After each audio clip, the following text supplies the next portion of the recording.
আজ বানাবো জলপাইয়ের চাটনি। জলপাইগুলোকে ভালো করে ধুয়ে এখন সেদ্ধ করতে বসিয়ে দিয়েছি।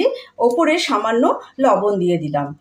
তার মধ্যেই আমি একটা ভাজা মশলা তৈরি করে নেব। 5 ফোড়ন দিয়ে আর লঙ্কা দিয়ে ভাজা মশলাটা তৈরি করে নিচ্ছি। ভাজা মশলাটা তৈরি করে আমি গুঁড়িয়ে নেব। এইদিকে কিন্তু আমি একটা ভাজা মশলা তৈরি করে নিচ্ছি। এইদিকে জলপাইটা সেদ্ধ হয়ে এসছে। এবার জলপাইটাকে চটকে নেব। কড়াইয়ে সামান্য তেল দিয়ে দিয়েছি, তেল গরম হয়ে গেছে। এবার একটা তেজপাতা 2 টুকরো করে দিয়ে দিলাম আর দিয়ে দিলাম 5 ফোড়ন। 5 ফোড়ন থেকে সুন্দর গন্ধ বেরোলে এবার জলপাইগুলোকে পেস্ট করে রেখেছি সেইগুলো কিন্তু দিয়ে দেবো। এখন আমি সামান্য পরিমাণে হলুদ দিয়ে জলপাইগুলোকে কাঁটা চামচের সাহায্যে পেস্ট করে নিয়েছি।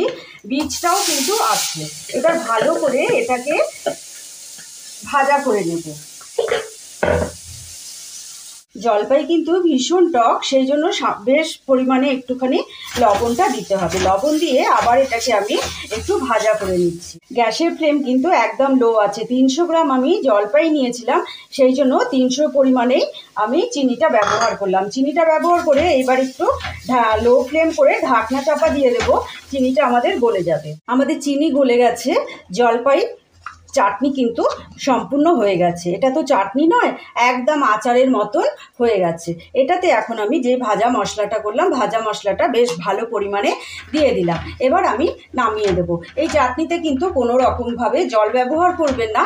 যা চিনির মধ্যে থেকে জল আছে সেই জলেই কিন্তু এই চাটনি হয়ে যাবে। বেশ মাখো মাখো একদম হয়ে গেছে। একদম ঠিক আমার মতন করে যদি জলপাইয়ের চাটনি তৈরি করেন তাহলে আপনারা ফ্রিজে রেখে 1 মাস পর্যন্ত খেতে পারবেন।